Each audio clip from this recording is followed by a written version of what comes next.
Hello, dear friends. This is 40 Nights with the Promised Consoler. This is day or night 17th. We are here today to talk about chapter 10 of the book Contos e Apólogos by Humberto de Campos, or Brother X, his pen name, or his name so he could write to us with greater freedom through Chico Xavier, the medium. The book is not yet in English, but this chapter is here in English thanks to the efforts of Carlos. And we also are here gonna share with you this beautiful chapter that the bottom line is about the power of words, the spark of a word. Yes. Tonight we celebrate the beauty of being given the opportunity of being together for 120 days, 4 months. 120 days. Inspired by Mentor Joseph, we are putting this in a piece of paper. The math. 120 days. If you go to a Spiritist center once a week, it's gonna take you 2.5 years to go through 120 days of attendance. So this means if you've been with us for 120 days straight, it equals to 2.5 years attending a Spiritist center once a week. Of course, if you do the math, if you go to a Spiritist center twice a week, it's gonna take you 1.25 years to actually be able to be there for 120 days. Can you believe it? Yes, it's the way the spirits are telling us. The pace of our progress is dictated by us. Think about this before we begin. When Allan Kardec, publishing the Spirit's book, he's questioned phenomenal questions and answers that are unprecedented, saying, how fast can we progress? And the Spirit's answer, at your own pace. You dictate the pace. Nobody teaches you that, right? But the illuminated spirits. That's why the Spiritist science has come to expedite the progress on the earth. You can choose how fast or how slow you're going to progress. And this is not about being anxious. It's about making choices. You and I can make choices. I can work more, serve more. Do you think Chico Xavier was doing this service that he did and everybody, even the Spiritists, were getting it? No. Many were thinking that he was doing too much. Many thought that he was ill because he was working too much. If you open the Gospel According to Spiritism by Allan Kardec, there is a question. There are questions there too. If you, for some reason, give of your physical life to benefit others, is it suicide? No. So, Chico Xavier did not get sick because he was serving too much. No. Thich Nhat Hanh did not go through a stroke and now he's in full recovery because he was serving too much. No. We are evolving spirits, and we learned yesterday that pain, diseases, illnesses are blessings because they are filtering out the poisons of the spirit, as said by Jesus, right?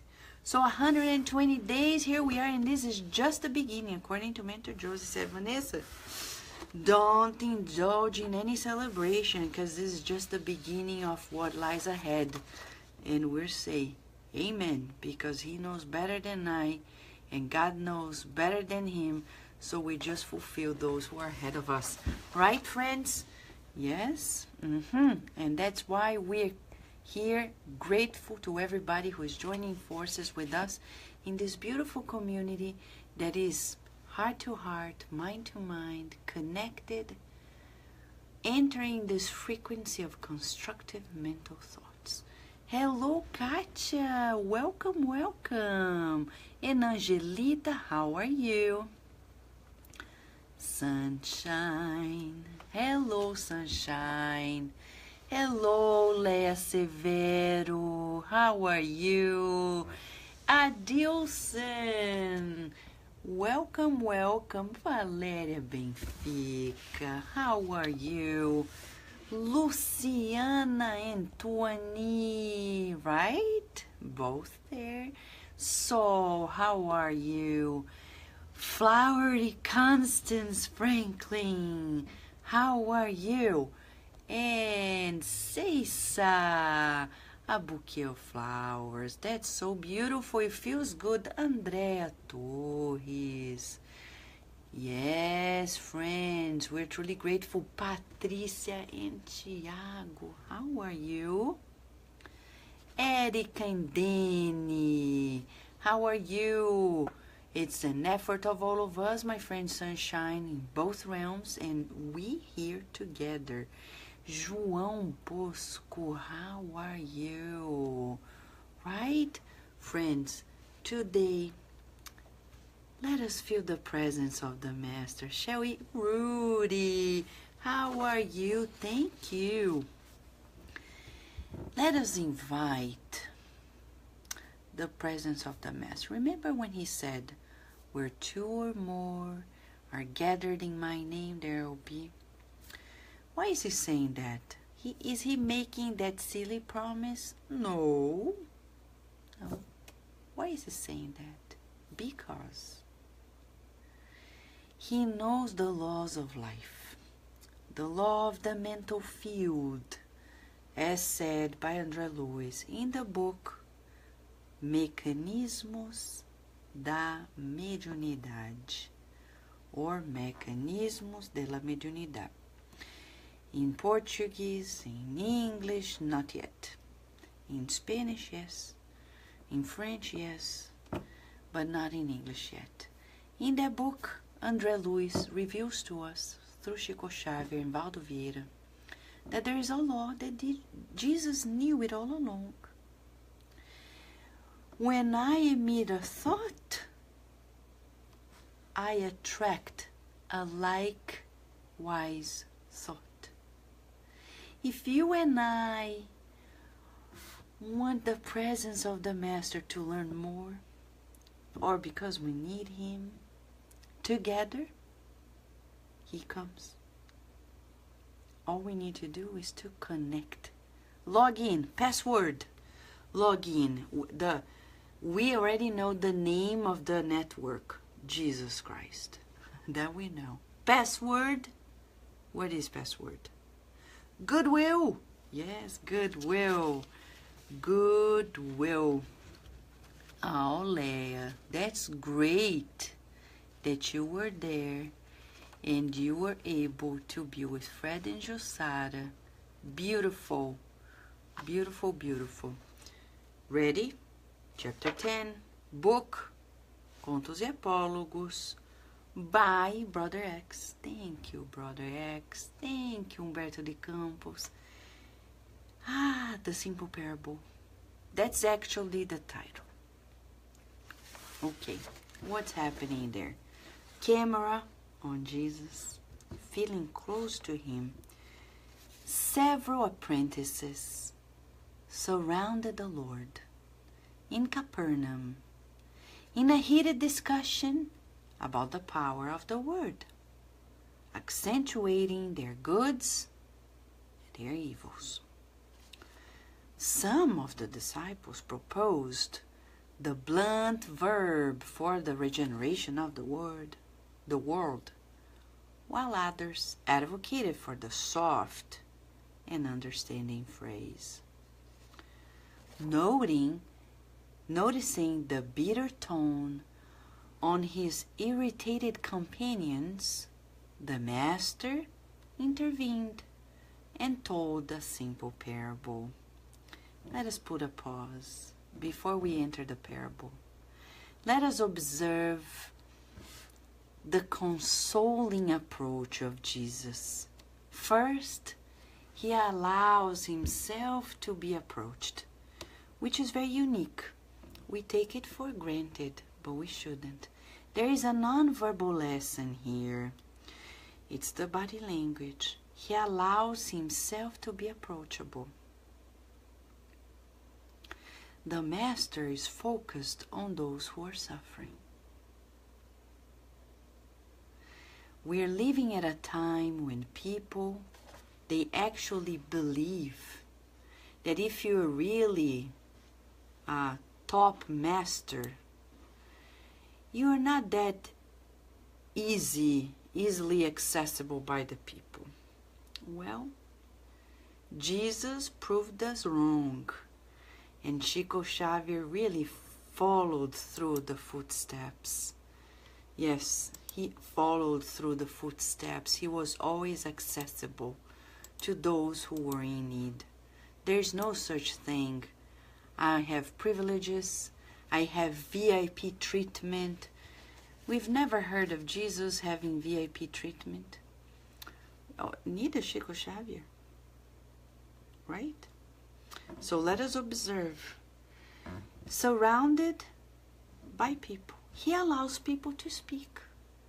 A master that allows others to speak. He is listening. Second nonverbal lesson here. In between the lines, we need to pick up these nonverbal lessons. That's why Humberto de Campos, Brother X, is describing it to us. And a good emotional intelligence level, of course, he is the model for us. He noticed the irritation that was happening with the disciples. Pause again. According to science, since the 90s, we've come to know that there are three aspects that define emotional intelligence. Emotional intelligence begins when we monitor our emotions. We need to be on top of it. Monitor means like constantly aware of what we're feeling. So you see how far we are. Because sometimes we don't know. 2, we need to monitor. That's exactly the definition, scientifically speaking. Monitor what other people feel, which for some people is even harder. And 3rd, know the difference so I know what to think and what to do, what to say. 3 elements. Jesus, of course, knew, as our model of emotional intelligence, he knew what he's feeling. But he knew precisely what everybody was feeling. To the point that he didn't contaminate himself and he knew what to do without reacting. That's our goal. At this point, he allows the disciples to speak, but he doesn't contaminate himself. He knows the difference. But he observes that, look, Humberto de Campos is bringing a camera from Jesus' inner. He's saying, noticing the bitter tone. You see, body, emotional body language. Bitter tone. Bitter tone. That's very important for us to observe. The bitter tone on his irritated companions. The bitter tone. So what did he do? He intervened because he is the promised consoler. He brings to us the consolation. He doesn't come and say, stop, stop, stop, stop, stop, everyone.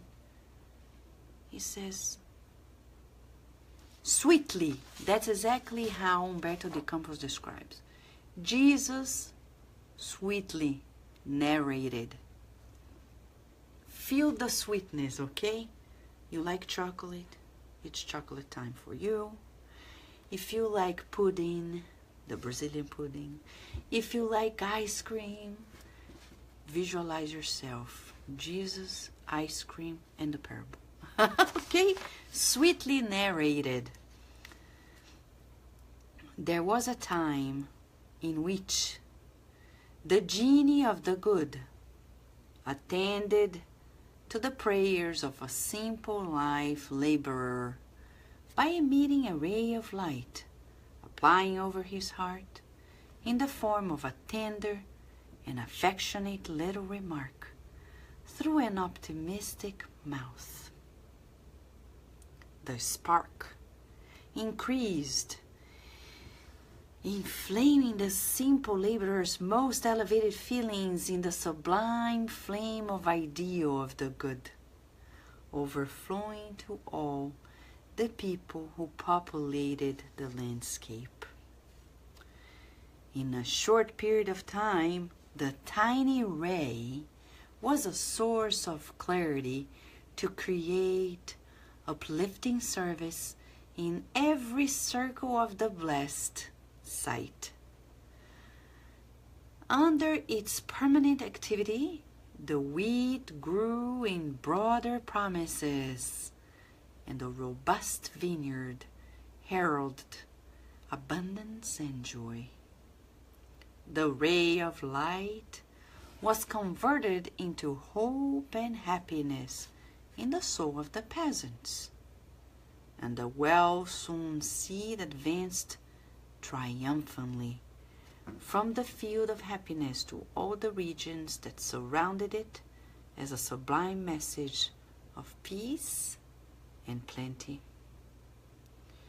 Many people came to see the calm and quiet corner, trying to learn the science of easy and exquisite production.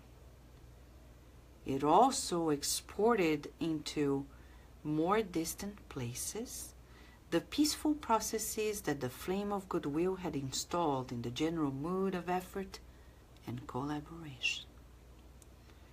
After a few years, the ray of light had become time of healthy harvests for the tranquility of the people. The master made a slight interval and continued. Pause. Observe the educational method of Jesus. He has a sweet tone. People are irritated. Students are irritated. Family members irritated. Partner irritated. What do? Sweetness. And then pause. However, there came a day when the fortunate people became proud of the power obtained through the hidden help of their gratitude to heavenly magnanimity. They intended to humiliate a neighboring nation. Ay, ay, ay. This was enough for a great breach to open to the influence of the evil genie, who cast a stiletto of darkness over the heart of a poor woman of the people through a slanderous mouth. The unfortunate woman no longer felt the inner clarity of harmony. She swallowed the shadowy trait to multiply indefinitely within her a blinded mother. Soon after, this woman poured out herself already overflowing supply of darkness into the souls of her 2 children who worked in an extensive vineyard. Both of them were poisoned by dark thoughts of revolt. Then they easily found companions who were ready to absorb the invisible thorns of indiscipline and wickedness, burning vast property and impoverishing a number of herdsmen and lands formerly prosperous. The perverse initiative found a number of imitators. In a short period of time, sterile conflicts were established throughout the kingdom. Administrators and servants were in a frenzy. They led themselves to mortal duels, bringing the domain of misery that came to prevail, detested and cruel to all.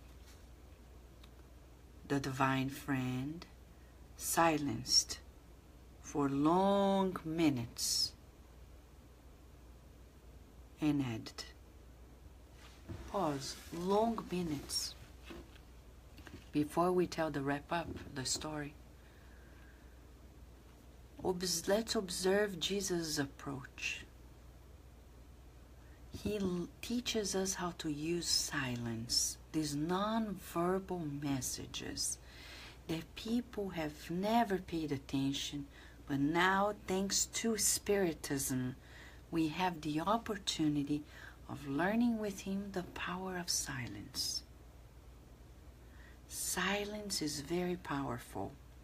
Psychoanalysis and the analysis of the discourse was the first one to, since Freud, to observe that in silence we have hidden messages. Jesus was teaching us by keeping himself silent and allowing that message to be permeating the hearts and the minds of the disciples. Jesus then added, in this humble parable, we have the symbol of the precious word and the evil word. A phrase of encouragement and kindness is a ray of light, susceptible of raising an entire nation. But a disturbing sentence can carry the whole people to ruin. Jesus thought, and concluded. And people may be surprised. What? He was thinking? He didn't know what to say? No, he's a thinking being, so he's thinking. Not to know what to say, because he's thinking. To show that he's not a robotic being like, I am the master. I'm telling, go to the right because it's the best. No, he's thinking, giving a pause. But Umberto de Campo is showing that when he's making silence, he's still operating, communicating, working, because thinking is communicating. We know mental reflexes, right? From the book Thought and Life. Jesus then concluded, let us rest assured that if you give space, give evil space, darkness rolls over, darkening what it finds in its pathway. Actually, the action is of the arms, but the order always comes from the thought through the tongue. Since every individual is a child of God, and he is the heir in the creation and the extension of life, he who has ears to hear, let him hear. Okay, Jesus, breaking down. We need to break it down. Breathe in and out. Meanwhile, we're saying hi to Juliana. Hello, Juliana. Beautiful Juliana. Hello, Cesar. How are you? McCarthy Claire, how are you? Sol is sharing here. When we have the good inside of us, we irradiate the light to others, close or far. Be connected to God is a blessing. We can help people, close or far, with only one thought. That's why I like to be here. Me too. Me 3, me 4. I feel happiness in my heart, just good vibes. Thank you, Sol. Thank you. Thank you. Hello, Rosalind, Rosa, Carol McVeigh. How are you? Rihanna, beautiful Rihanna too. Friends, do not forget our book drive to South Africa, right? North America, South America, Europe, Asia, Africa, don't forget Australia. We're just joking, but don't forget South Africa. Remember, we have a book drive. You can participate, just go to kardakradio.com and you get to know information about how to collaborate. The more the merrier, and this is, as Mentor Joseph said, we're just baby stepping into a beautiful empire of kindness. Remember when we learned yesterday from Jesus' very words, we are supposed to create an empire of kindness on the earth. Today we were in a beautiful workshop in Washington, D.C., and we were telling it out loud. May this be the capital of kindness in the world. Let us work on it. Right, Carol? Thank you. But let us create an empire of kindness, friends. Kindness is priceless. And whatever we can do, there's always more to be done. Right? So Jesus is saying that we're always, there is a book named The Mediumship and Attunement. It's not in English. By Emmanuel, Mediunidade e Sintonia. Okay? And he says that whenever we open our hearts to goodwill, to benefit the general good, we will connect with higher minds. And then the possibilities are, just like the parable, immense. Not only we feel joyful and fulfilled, but the joy of living is spread out.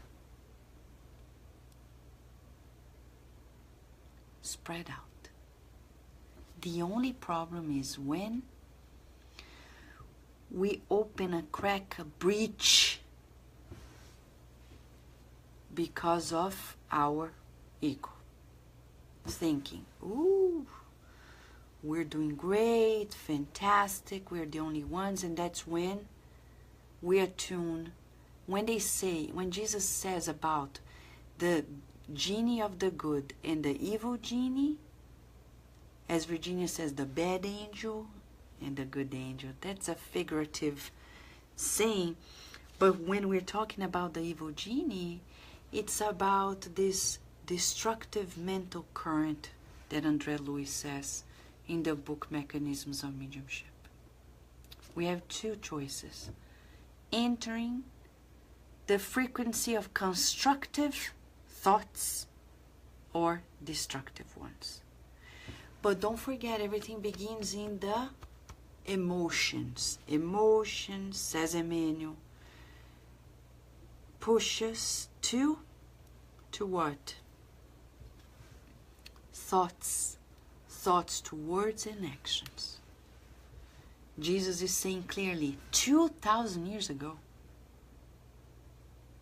before we speak, it begins in our thoughts. Somebody told me years ago, but Vanessa, I have a problem. I talk bad about people. I badmouth people. I don't know what to do. where do I begin?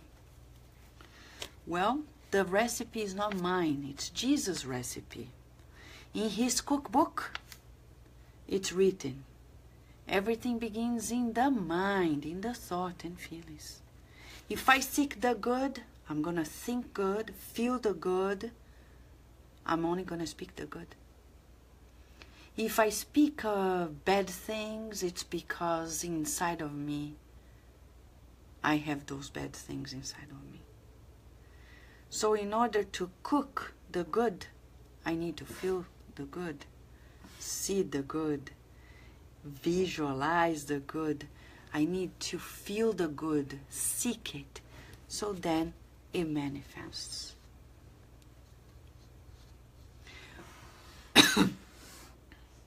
But just a tiny bit of bad can create a breach. Jesus is saying this message. Just a tiny bit. Friends, to connect to Facebook, what do you need? One password, one minor code, and you're in. And look what we're getting here. That's precisely what happens in our thoughts. You put in the password. The password is Jesus, love, goodness. Mamma mia, this Facebook of the mind is fantastic. But I put envy, spite, discouragement, laziness. And what happens next? Who will be with us? Those who feel alike. And then it becomes depressing. One password for each network. The network of the good, as André Luiz says, the constructive mental currents, or the destructive ones. So when Jesus says the genie of evil, he's talking about the destructive mental currents. It's not about a being per se. As in the Heaven and Hell book by Allan Kardec, we know it's not personified in one being, like in Hollywood movies, or even cartoons, like one bad angel. No. It's about this network. But we need to be careful. Because if we're poisoned by it, if we open the door, we're gonna add poison to the poisonous river of thoughts. And then we need to treat ourselves. And then we multiply in slander. And then it's gonna be a mess. Hello, Jussara. How are you? Exactly, Carol. Why we must watch our empty thoughts too. They are affirmations. You were precisely right. And it's always saying we don't feel 100% always. We need to work, praying more, changing more. Exactly. Olá, tia Abby. Beijo. Hello, Ellen. Welcome. And Jacob, my friend, a big hug to you, to your wife and everyone. Good thoughts, good feelings, and new life. Right? Friends, this is the secret. The recipe of Jesus is thought. Now imagine if I am bad-mouthing somebody who is doing great works in this world. You think you're creating an obstacle only for that person? No, you're creating an obstacle for humanity. Because you're preventing many people from accessing that good.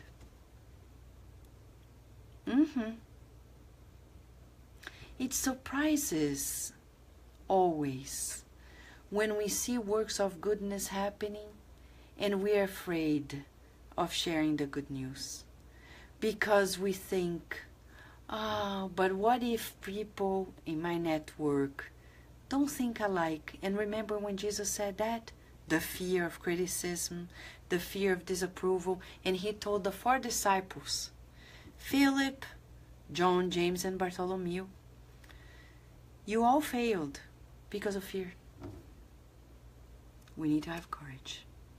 Courage to do the right, to say the right, to feel the right. And also to operate in righteousness. Right? Okay. Now, a perverse initiative found the number of imitators. That's why even beautiful movements like ours, the Spiritist movement, becomes contaminated. Because somebody opens the door, like this woman. She was poisoned by the genie of evil. Through her tongue, bad-mouthing, she poisoned her 2 sons. Her 2 sons poisoned others, and then the whole village, and then wars. It always begins with one person. I hope we're not the one. I hope that we are not the very one who is creating that commotion. Because if we do, we are in trouble with our own conscience. It's hard to forgive ourselves. Remember the book Thought and Life? Thought and Life. Thought and Life. A chapter named Guilt. What happens when we feel guilty? We start feeling disgusted about ourselves and seeing the bad in others. And then to compensate, we put others down. Chapter 22. Right? He says here, we project these devastating energies through guilt and depression, and we harbor silent anger that projects our soul against ourselves into displeasure and dislike towards others.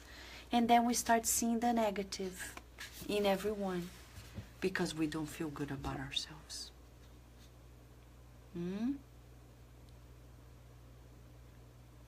My friend Jacob, nothing to be sorry about. You're always welcome. We're always connected. Remember, we're all interdependent, right? We're in the same boat. The boat is planet Earth, and we better row to the same direction, which is this empire of kindness that Jesus said yesterday. So let us sing. Row, row, row your boat gently down the stream. Merrily, merrily, merrily, merrily. Life is but a dream of God. Yes, it's a dream of God. It begins in the mind of God, always. So Jesus, as the divine friend, he says, this parable is the symbol of the precious word and the evil word. Therapeutic exercise for you and I. Mentor Joseph is asking us to do this.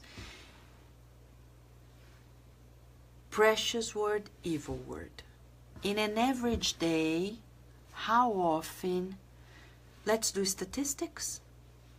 Pencil. Hello, Kitty, just to make sure it's a little bit lighter. There we have 2 columns, precious words and evil words. Evil in Spiritism means ignorance. Look at this. How often in an average day do we say precious words and evil words? Evil words are every word that is not good. Good and bad. When we say, but that is ugly, that's not beautiful, that's not right, these are all evil words. Jesus teaches us to be positive. Now there's a new line in psychology named positive psychology. There's a new approach in parenting named positive parenting.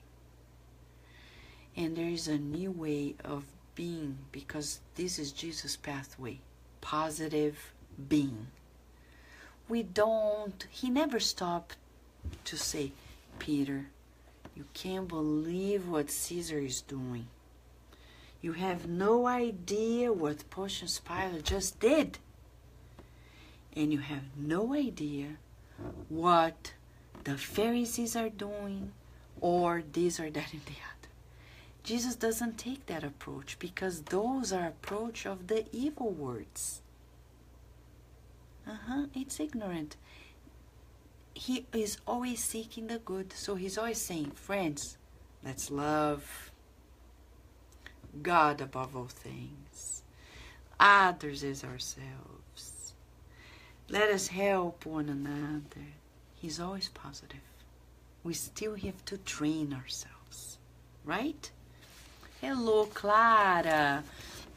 Clara Simões is mentioning, getting rid of guilt is very hard. You're right. But once we do it, it's so liberating. And the most beautiful miracle happens. We become forgiving and understanding towards the others too. Beautifully summarized. Thank you, thank you, thank you. So this is the exercise for the next day. Statistics. Because this is the reason why Spiritism is here. To do this inner transformation. We need to observe how often. Do you think we can do 50-50? 50% of precious words, 50 of evil words. Hopefully one day 100. But where are you right now, do you think? Where do you think you are right now? Like we're studying in Washington, D.C. today.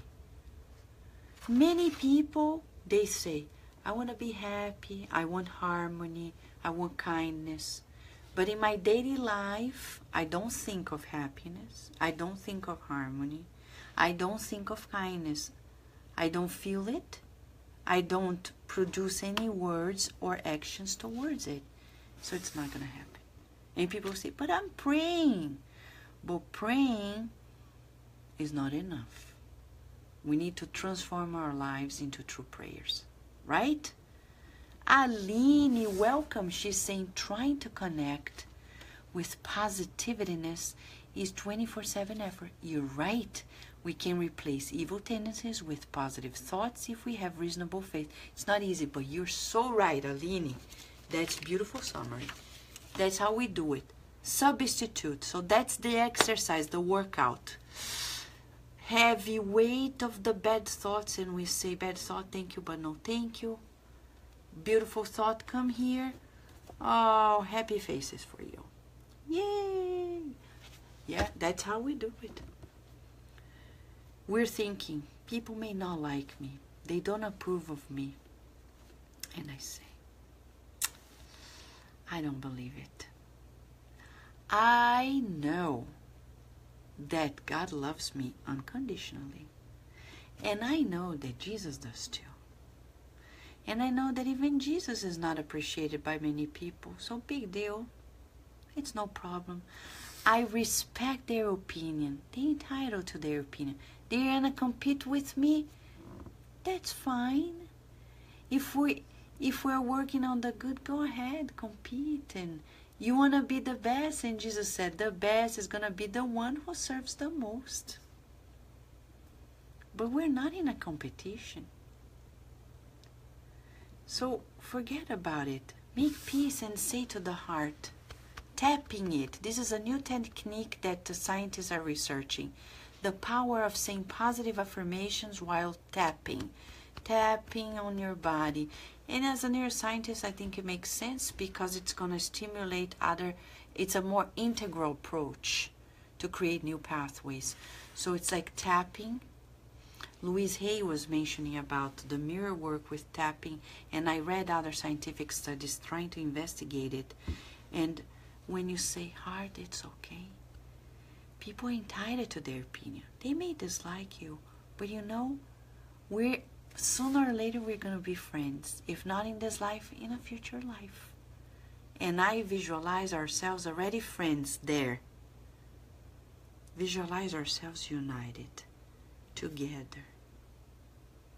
Family, reconciliation, communities in reconciliation, countries, an enterprise of kindness. Beautiful Sunshine is saying, I suggest the movie The Shack. It teaches us that God is loving and benevolent, the law of cause and effect about forgiveness for self and others, faith, etc. Playing at theaters right now. Thank you, my friend. I didn't know that, and that's wonderful. Maria, hello Maria, how are you? Beautiful Connecticut. Okay, so it's EFT therapy. Thank you, Aline. That's the connection, exactly. Shall we? And Jesus says, if you give space to darkness, it's going to roll over and find its pathway. So he says the actions in the arms, but it always begins in the thought. Meaning, if we're busy being useful, we won't give room to slander. No room. No room. And he says,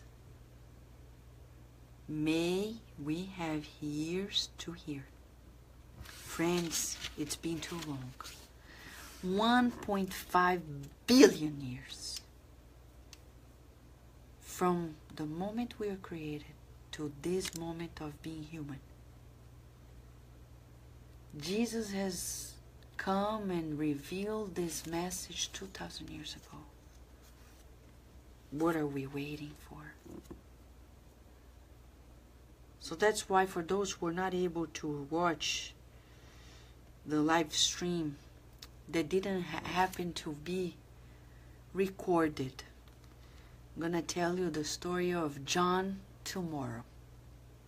It's a true account by the beautiful medium Amália Domingo Soler in her book Reincarnation in Life that I hope comes through one day in English. She says that this spirit came to her and said, Amália, please tell people the importance of changing their lives as they think of it. They speak of it. Don't wait for tomorrow. Some people say, next life they're going to be better, they're going to do something different. But this life, they keep themselves in the comfort zone. And that's what happened to me, Amália. He says that his name was John, actually Juan, because he lived in Spain. And he was there. He was that most expected baby. The parents wanted a baby so much. They couldn't make it until his mother got pregnant. He was born. Juan was born in Spain. Beautiful baby boy. Wealthy family. The mother and the father adoring him. But to the point that they didn't want to discipline him because they felt like, oh, we want him so much. We don't want to say no. We don't want to discipline him. These are his own words.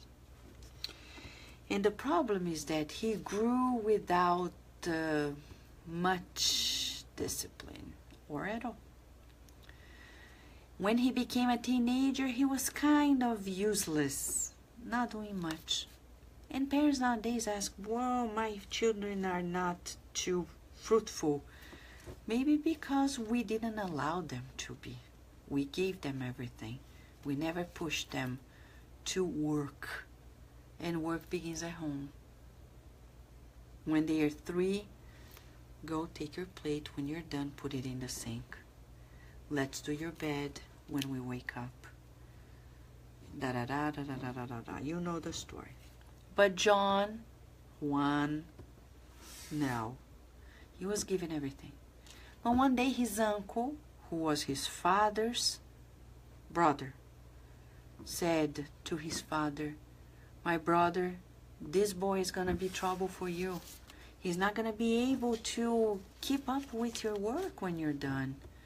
So you better teach him. And the father didn't know better, so he said, yeah, Juan mañana. Exactly, Rudy.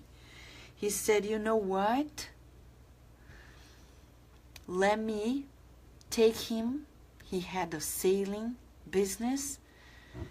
And let me take him with me. He's going to learn how to work and be on schedule, blah, blah, blah. He did.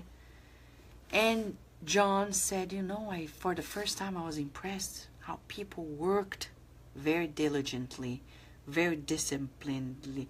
And he said, you know, I learned something. But I was still laid back. One day he was traveling with his uncle, working. He receives a letter from the mother.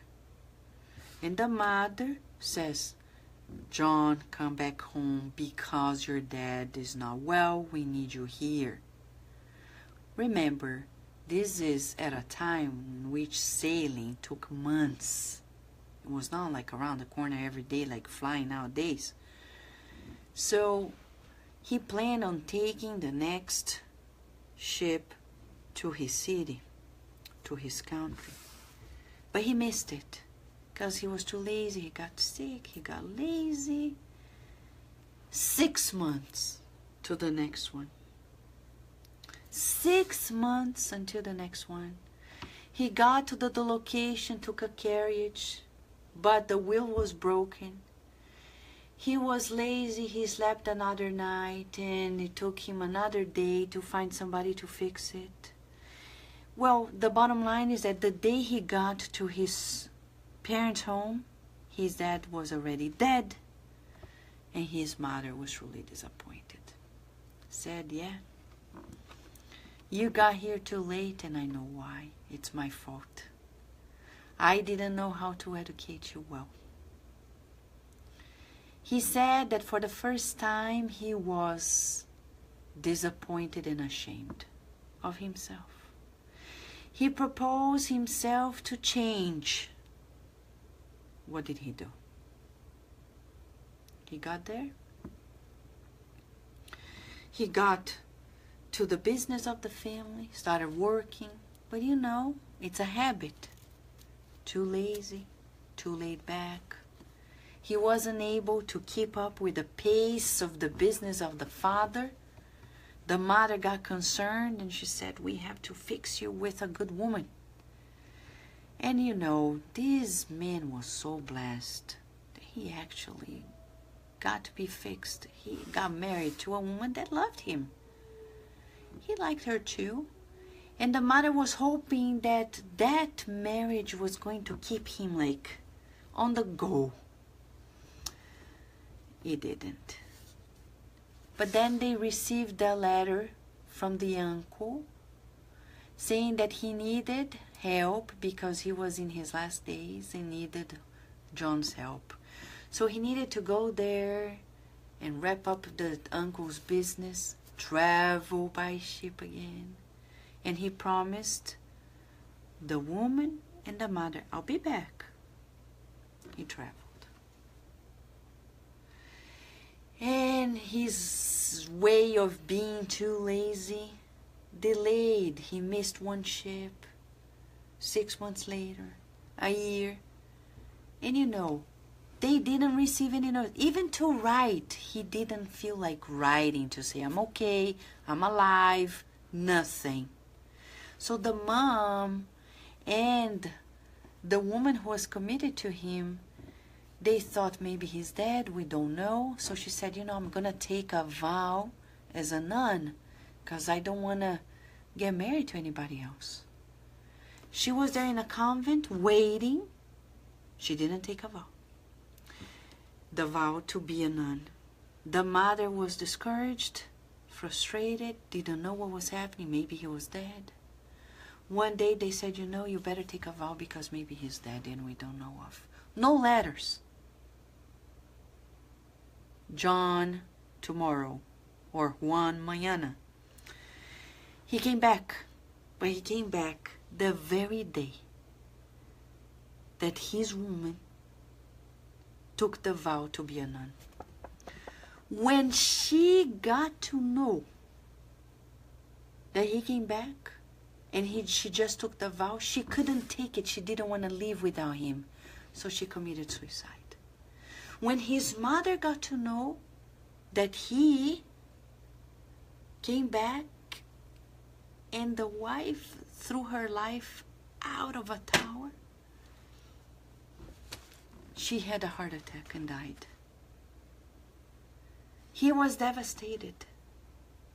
He didn't know where to find strength to keep on going, but he had the business of the father. But he wasn't able to keep up. He was already too laid back, too lazy, discouraged. He went bankrupt, lost everything, became a homeless. He became a homeless man, And people knew him in the city. So they started teasing him, saying, oh, he was begging for food, and they would say, oh, really, John? You want food? Come back tomorrow. Because that's what he did all the time. Pushing his decisions for tomorrow. For tomorrow. Tomorrow. Even the children, they were the ones who gave him the nickname, John Tomorrow, or Juan Mañana, saying, oh, you were John Tomorrow, ha ha ha ha ha, because you always postpone things for tomorrow. He discarnated like this. He came to Amália Domingo Soler saying, Amália, remind everybody to do what they need to do today. Don't let it be done tomorrow, because it's not gonna, maybe there will be no time. This is it, friends. The parable of Christ is make good use of the resources we can, watch our thoughts, watch what we speak, make good choices, healthy choices, and believe in the good, because you're a child of God, I'm a child of God, and we are together. Right, Daniel Castellani and Monica? Right, Enilda? Thank you, friends, and until tomorrow, I write a post at Kardec Radio's Facebook telling you about what's going to happen next, which chapter we're going to study. A big hug and a kiss of gratitude, and let us not forget, we're building the enterprise of kindness on the earth.